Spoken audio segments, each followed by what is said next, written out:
Good evening, YouTube. Welcome back to the channel. My name is Mike. This is a Real Texas Outdoors channel where we focus on lots of stuff outdoors, either beaver trapping, bait fish trapping, or just building bait fish traps, trot lining, all that good stuff. So in today's video, I'm going to be making some drowning rods for beaver trapping. And I'd say my largest beaver trapping job to date tomorrow, and I needed some more traps. So I just got some new traps in today, and I have some drowning rod materials here that I need to assemble. And I thought I would just put this short video together for you guys. Now, I'm going to flip the camera around and show you what I have. And please know that this is just the way I have built drowning rods. There are 1,000 ways to do it. There are there's things you can just make probably from scrap materials you have at home for a drowner. This is just the way I like to do it because it's easy. So I'll flip this around and show you. This is using some of the Hagz products, and I want to explain, one of the big questions was, does it work on the pink rebar from Lowe's? I'm going to show you that, yes, it can work on there. You just got to do some modifications. But let me flip the camera around, and I will apologize for the lighting. I have an overhead shop light, and it's clearly it's nighttime outside. I'll do the best I can to make sure that you guys can see what I'm doing. And we'll get this video going. So let me flip the camera around. Let me show you the things you're going to need to do it this way. All right, so let's go over the materials list here. First thing you're going to need is some Hagz drowning rod ends. I don't remember. This is spelled H-A-G-Z rather. You can see it on there if it focuses. H-A-G-Z. These are very popular in the beaver trapping. You can get a set of this. These come in a set right here. There's just the materials. It's the stops and then the ends where your actual stake goes through for about 15. I think there's 15 bucks or so at Southern Snares. So you can get, you don't have to buy a big kit of them. You don't have to buy a dozen, rather. You can get 3 at a time. So that's what I did here. So again, this is a single kit right here that you get. You can also buy the drowner, and I don't have one out here, but I'll go grab one here shortly that shows you how all this works at the end. You're going to need some aluminum double ferrules and then some steel cable stops. You also need a hammer and a sanding, something. I use an angle grinder with a sanding wheel on it, and you'll need a metal punch. These are a pin-on design, so you actually have to hold it and then hit it and hold it. So you don't have to drill anything out, which is really, really nice.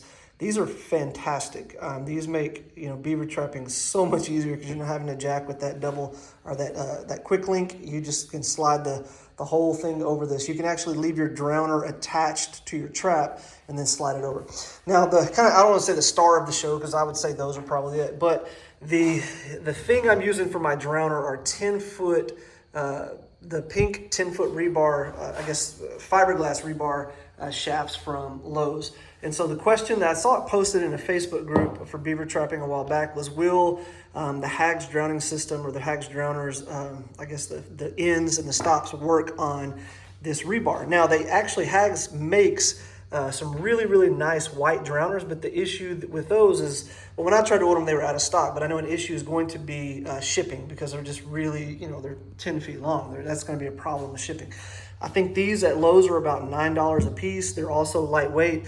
The disadvantage of these, well, there's a couple, but the one disadvantage is you can see it has little rivets or bumps on it where the fiberglass is, and these drowners, these ends, they won't fit over that. And so you do have to make the modification with the sanding wheel to sand off, I would say, about a foot on the end, and then just a small section on this side. So I'm gonna get all that done, and I'll show you what it looks like. What else?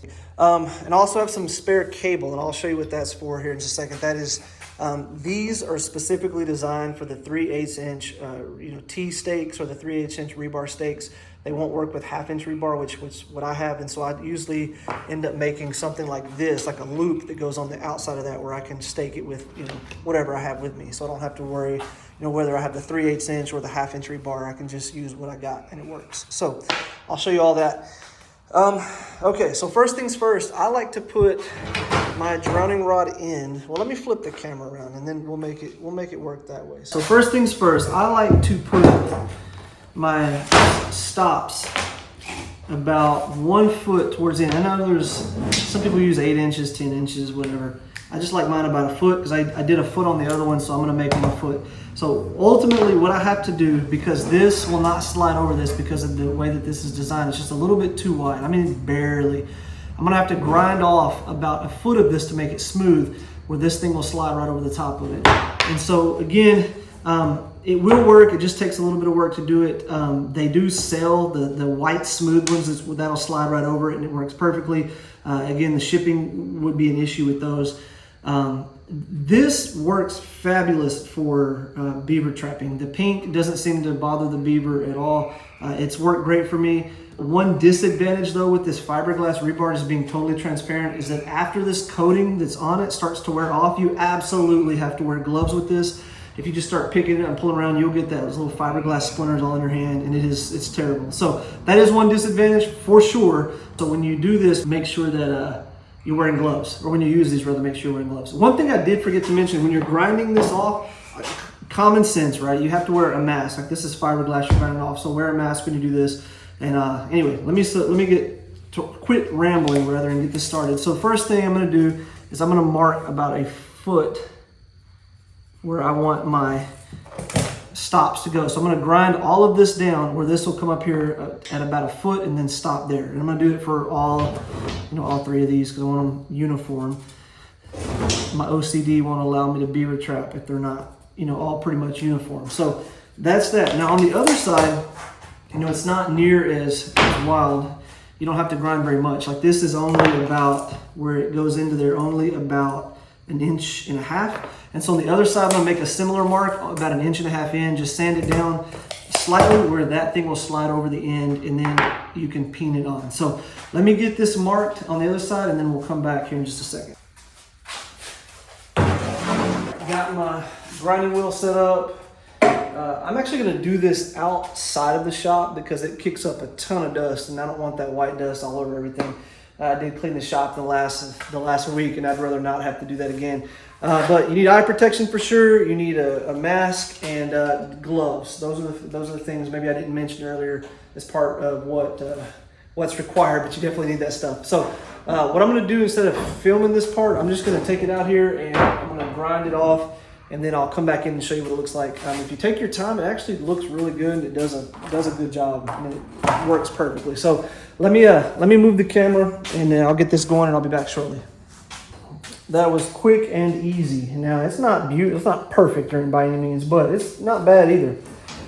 And then you can see these fit right on. And so the idea now is to slide that on. It's about a foot up there. Get it kind of tight, and then you peen it on with a hammer. And so now one thing I did notice with these, and kind of another disadvantage, is if when you are sanding this down, if you don't get this spot right here pretty flush, then this thing will tend to rock, and when you try to peen it on, it doesn't work as good. So to fix that, and it's hard to get this totally flush right here. And so to peen it on, in the videos, like of the Hagz drowning rods, the white ones, you really only need like one on each side, like one here, maybe one on the back. On this one though, I kind of overdid it just because I didn't want it to slide. So I would hit one here. I would do it like 4 of them around here, if that makes sense. So that part's pretty easy. I'll show you what it looks like when we're done. And then on this other side, got those, let me zoom in a little bit. Got those looking good also. And this end cap will go right over top of that, no problem. And then it peens on as well. There it is right there. Hopefully you can see that. So that'll go on there, and then you'll peen that side on as well. All right, so I got 2 of these done. I'm gonna just film the last one.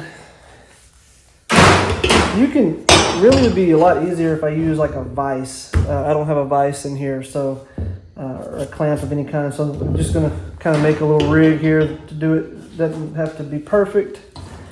This slides on the end just like you see. And one thing you want to do is try to get it where it's as flush around it as you can, because you can see where I grinded, it's not perfectly round there. So if you try to peen it on that way, what'll end up happening is it'll get some wobble in it. There's an easy way to fix that though. So get it as tight as you can. And honestly, if I didn't want to peen this at all, if I just wanted to smash it, that would work just fine. All this is doing is stopping when that drowner comes down. I know if you're making one of these, you already know. The drowning, the drowner comes down, and when it hits this stop, it stops it, so the beaver can't go any further. That's all it's there for. So peening is fine, but I could just do this, and it's not going anywhere. Like it's smashed on there. Like I couldn't get it off of there if I wanted to. But while I have it, I am gonna go ahead and peen it at least once on each side. good one in there. Flip it over.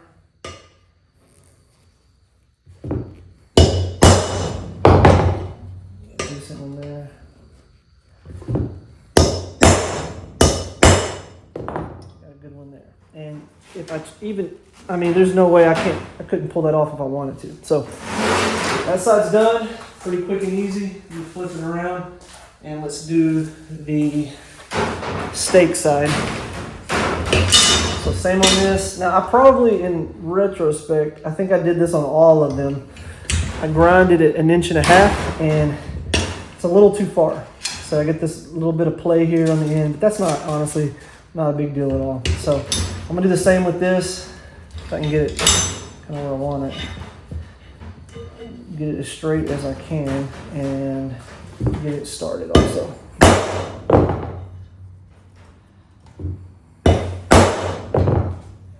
Okay, get that started.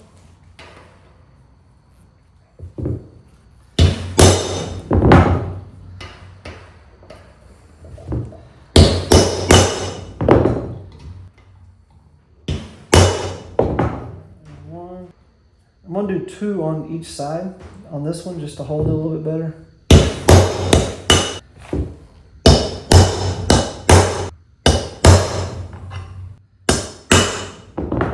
Alright, and again, that ain't going nowhere. So, now if you're not sure what these are for, let me run and actually grab one of the drowners that goes over this so I can show you. Now this is a TS85 new Beaver trap I bought, and these are the Hagz drowners here. And so it's really a cool design because it's made just to slide over that, but you can also use it on multiple things. Like you can check out their website, but you can use it on cables, all kinds of stuff. Regular rebar, that white smooth rebar, this type of rebar, it works on all kinds of different drowners. So anyhow, so the cool thing about this, I think this system is that you can keep this completely attached at all times, and so you don't have to like fidget with the quick link out in the field. You don't have to worry about it.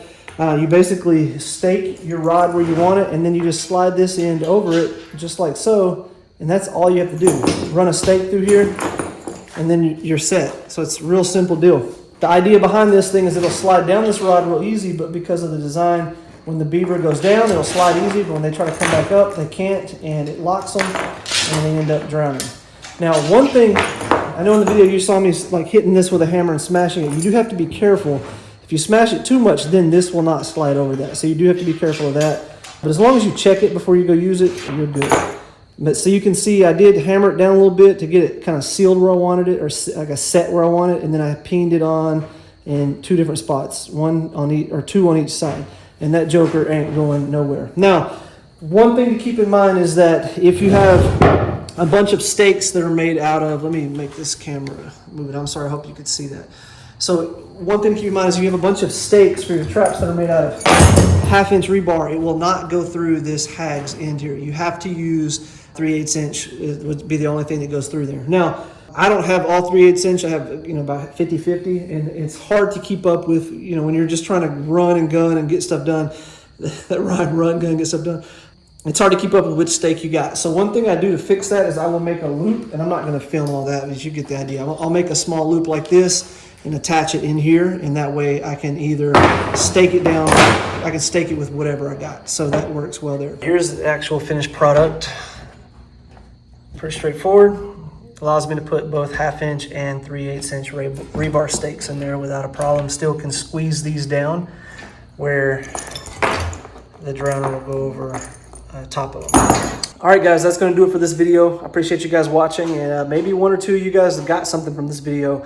If you're trying to build drowning rods and you're wondering if those pink PVC rods, or I'm sorry, fiberglass rods from Lowe's will work, they will. Obviously, you just got to do some modification. So again, this is not maybe the best way to build a drowning rod, or like it's definitely not the only way or the perfect way, but it's just the way I've done it in the past, and it's worked well for me. Again, I hope you got something from it. Drop me a comment below if you got a better way to do it, or if you've done it a different way, let me know. I'd love to learn. And yeah, we'll see you guys in the next one. Thank you guys for watching. God bless. Take care.